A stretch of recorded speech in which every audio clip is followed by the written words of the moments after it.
Bonjour, bienvenue sur ma chaîne Savoir pour tous. Aujourd'hui, on va voir la leçon numéro 4, insertion d'une image. Nous allons maintenant apprendre comment insérer une image dans votre page web. Pour cela, il faudra utiliser la balise IMG. Mais avant de voir le code, je voulais vous parler de différents formats d'images.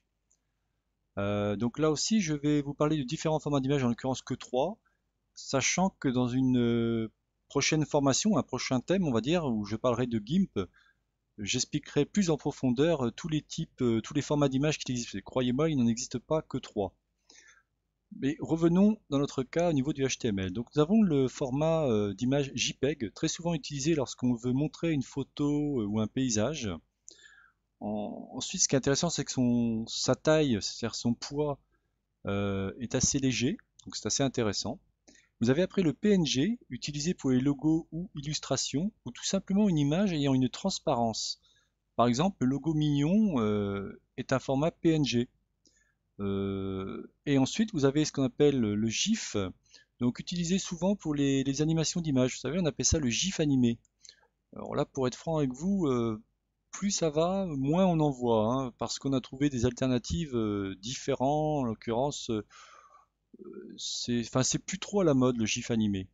Voilà. Quoi qu'il en soit, je vous ai mis, pour les plus curieux, je vous ai mis un petit lien qui vous explique plus d'informations sur les différents formats que je vous ai montrés à l'instant. Donc comme vous pouvez voir ici, on a donc la balise IMG avec ses attributs SRC et ALT. On a aussi ce qu'on appelle des options des attributs with ou 8. Donc si je résume, le SRC c'est la source, le ALT c'est le texte de remplacement, le with c'est la largeur et le 8 c'est la hauteur. Donc, comme je ne pourrais pas vous fournir ma petite image, vous avez dû la voir assez souvent, cette image, si vous voulez, c'est ma petite mascotte, c'est mon petit professeur Savoir pour tous, qui vous donne des informations supplémentaires ou complémentaires par rapport à ce que je dis dans ma vidéo. Donc, afin de pouvoir jouer avec des images, on va utiliser un site qui s'appelle lorempixel.com, qui permettra de générer aléatoirement des images avec différentes dimensions.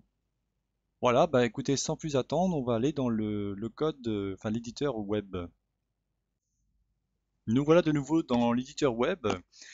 Donc avant toute chose, j'ai fait une petite modification au niveau du doctype. Il s'avère que en mode strict, comme il était la dernière fois, il y avait quelques erreurs, enfin ça allait pas en fin de compte. Il prenait pas par exemple le slash au niveau du HR, si je mettais un slash, il était pas content, enfin, il y avait des trucs qui lui plaisaient pas. Quoi qu'il en soit, donc on va voir comment insérer une image. Donc je l'ai mis en commentaire pour pouvoir faire directement un petit copier-coller. Donc ça va vous permettre de voir comment mettre en commentaire directement. Vous voyez, vous pouvez faire directement ça, hop, et là automatiquement ça décommente ou ça commente la ligne que vous sélectionnez. Donc comme je vous disais, on va mettre mon petit perso, hein, ma petite mascotte, comme je vous expliquais tout à l'heure, avec donc les attributs SRC qui sera égal à la source, l'attribut alt qui sera donc le texte de remplacement, et les options ou attributs, je ne sais jamais comment on les appelle, qui seront donc la largeur et la hauteur, donc width et height. Donc si ici on enregistre et que là on fait un petit rechargement de la page, vous voyez, on a bien le logo qui s'affiche. Cependant, comme je disais pour vous, le problème c'est que vous n'avez pas cette image. Donc pour pallier à ce problème, je vous ai mis donc le lien lorempixel.com et ici on va faire un petit copier du lien, tout simplement, et on va le réinjecter ici, vous voyez. Donc là on fait un petit copier-coller. Puisqu'ici on a les dimensions 400 et 200, ce n'est pas la peine de les mettre. Là aussi, quand on attaquera le HTML5 ou les frameworks comme Bootstrap ou Foundation, vous verrez que toutes ces balises with et 8 très souvent disparaissent parce qu'on peut mettre des options qui permettent automatiquement de redimensionner l'image, mais on n'en est pas là. Donc si ici je reviens sur apprenez l'HTML et que je rafraîchis, donc j'enregistre mon éditeur et si je rafraîchis, vous voyez, on a bien une image aléatoire qui va s'afficher. Donc si vous faites encore réactualiser, hop, une nouvelle image. Donc c'est assez intéressant comme site parce que ça vous permet d'avoir des images aléatoires, de pouvoir mettre donc soit des images aléatoires, soit du texte aléatoire, comme je vous avais montré la dernière fois, pas aléatoire, pardon, comme j'ai montré la dernière fois avec Lorem Ipsum, où vous pouvez déjà commencer à créer un petit site avec vos photos, vos textes et ainsi de suite. Ensuite, tout à l'heure, je vous parlais d'un site internet qui permettait d'avoir des différentes JPEG, PNG et GIF, c'est celui-ci. Donc voilà, il suffira d'aller à cette adresse-là et vous pourrez regarder, pour les plus curieux, hein, voir comment ça fonctionne. Donc, comme je vous disais, en fin de compte, si on revient ici, il y a quelque chose que j'ai oublié de vous expliquer. On va revenir en arrière. Donc, hop, voilà, avec mon perso. Donc, on va l'enregistrer. Ici, on va faire en sorte de le réactualiser. Voilà. Imaginons ici mon perso, je lui mets un autre, je rajoute un E.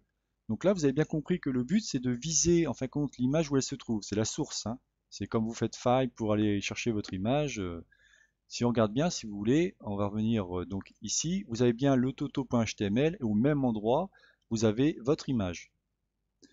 Donc, si maintenant ici je rafraîchis, je rafraîchis mon navigateur. Alors peut-être que j'ai pas enregistré, je vais recommencer, j'enregistre et je rafraîchis. Vous voyez, ça ne fonctionne pas. Par contre, il vous met un petit logo marqué perso. Ça veut bien dire que ça a récupéré le texte de remplacement.